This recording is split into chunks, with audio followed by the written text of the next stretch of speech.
राधे राधे महाराज जी। राधे कृष्ण। महाराज जी, लोग कहते हैं मेरे पिताजी का स्वर्गवास हो गया है, वैकुंठवास हो गया है। क्या यह सच बात है महाराज जी? हाँ, ये तो बात है। अब कोई कैसा भी कर्म करे, हमारा बाप दादा भाई जो भी है, और सब में हम कार्डों पर छका दें मेरे पिता स्वर्गवासी हो गए, कोई कहता है मेरा पिता को वैकुंठवास मिल गया। क्या स्वर्गवास और वैकुंठवास इतना सस्ता है क्या? सभी लिख दो। ये कमाल की बात है ये भी। तो इसका मतलब सब सात्विक हैं, सब शास्त्रों के अनुसार सारे नियमों को पालन कर रहे हैं, निरंतर धर्म कर रहे हैं, तो स्वर्ग तो वो जाता है भाई।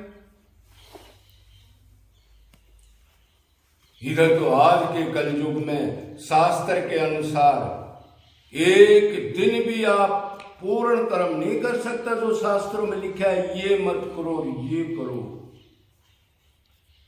घोर कलयुग में बड़ा कठिन है, दापर तक तो कोई कोई कर लेते। तो जो हमारा मर जाए बस स्वर्गवास हो गया, वैकुंठवास हो गया, लिख दो।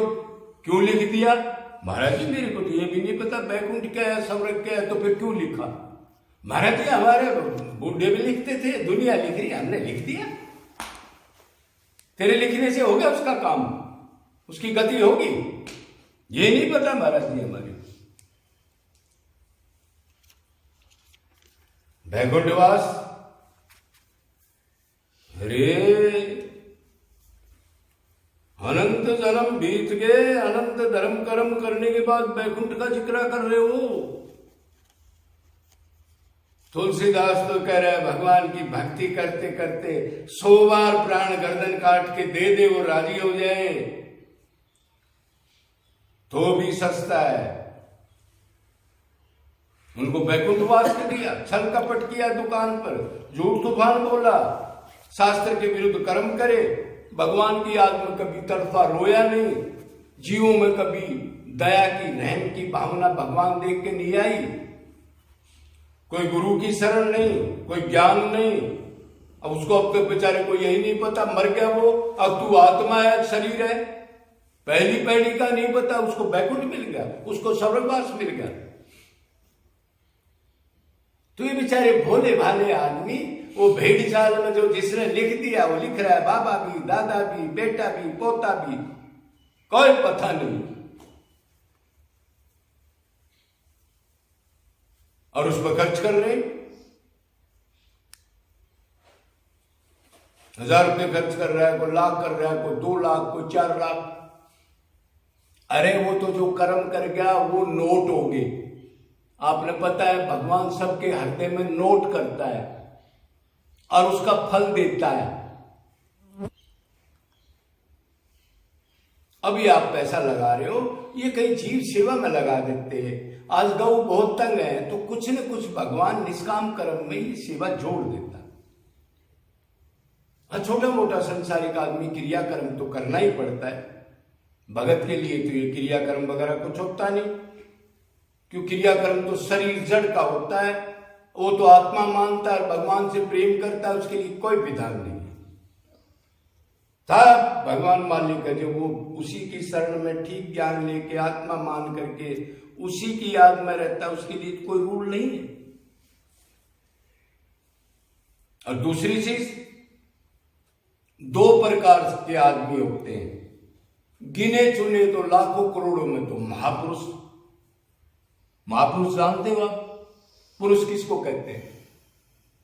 जीवात्मा। उनमें भी महा बन जाए, उनसे ऊपर उठ जाए, क्यों जीवात्मा माया में गिरी है ना, माया को क्रॉस कर जाए, उस पुरुष को महापुरुष कहते हैं, उस आत्मा को महापुरुष कहते हैं। तो महापुरुष को तो शरीर छोड़ता है, छुटवाया नहीं करता उससे।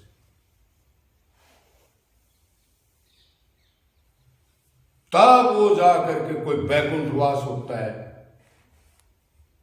और जो बेचारा छुटवाया जाए जिससे, उसका बैकुंठवास की, उसका तो जो चिंतन होगा, अगर मान लो भैंस का चिंतन हो गया या उसके ये हो गया कि इस लड़के का मकान नहीं बना है, तो वो मकान में जड़ में आ जाएगा या भैंस का बच्चा बन जाएगा, या जहां भी चिंतन होगा वो बनेगा, क्यों छुटवाया गया है।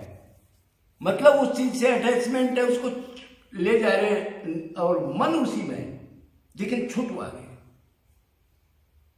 तो उसको बैकुंठवास कैसे मिल जाएगी। और वो तो भगवान की साधना प्रेम से, वो त्यागी वैरागी विरक्त जब बाजी लगा देते हैं, उनका भगवान के दर्शन होने के बाद शरीर वो मर्जी से छोड़ते हैं। बाकी बेचारे ये मायाबद्ध जीव हमारे जैसे क्या करेंगे, इनका तो छुटवाया जाएगा। छुटवाया जाएगा तो आखिरी चिंतन होगा गधे का, कुत्ते का, बिल्ली का, मकान का, दुकान का, माँ का चिंतन होगा। मां मरेगी तो मां का बच्चा बनना पड़ेगा, सिद्धांत। तो ऐसे नहीं होता। सवर्णवास के लिए भी बड़े नियम है, शास्त्र के मुताबिक धर्म कर्म को ठीक ठीक निभाए। वो कितने आदमी होंगे। अरे आजकल तो ये हालत है, काफी मंदिरों में जो पूजा कर रहे हैं वो लूट खसोट कर रहे हैं। देखो धार्मिक जगह पर कहीं कहीं जाकर, तो शास्त्र को तो कौन नहीं मानने वाला है। तो स्वर्गवास निरंतर धर्म शास्त्रों के मुताबिक ठीक करने से स्वर्गवास मिल जाएगा, लेकिन उसका फल भी नश्वर है। इतनी लेबर और नश्वर फल। तो ज्ञानी तो जिसको ज्ञान होगा, गुरु देगा, वो तो ऐसा काम करता नहीं, बाकी उसको स्वर्ग मिल जाता है। वो जितने टाइम का कर्म है उतने टाइम का, फिर वो खत्म हो गया तो छिड़े पुण्य विशंति मर्त लोग। कई बार तो मनुष्य शरीर नहीं मिला, गधा कुत्ता में डाल दिया जाता है। तो भाई मेन चीज भक्ति है। भक्ति का मतलब भगवान से मन से प्यार करना, हाथ पैर की भक्ति नहीं। तत्व ज्ञान लेकर के भक्ति करोगे तो फिर संसार असत से वैराग्य हो जाएगा। एक ही बचेगा आप और आपका अंशी, उसी से संबंध है हमारा सब कुछ। उससे प्यार करके रो धो करके तब वो दया करके निकाल देगा। बाकी कहने से कुछ नहीं होता। बोलो वृंदावन बिहारी लाल की जय। जय जय श्री राम।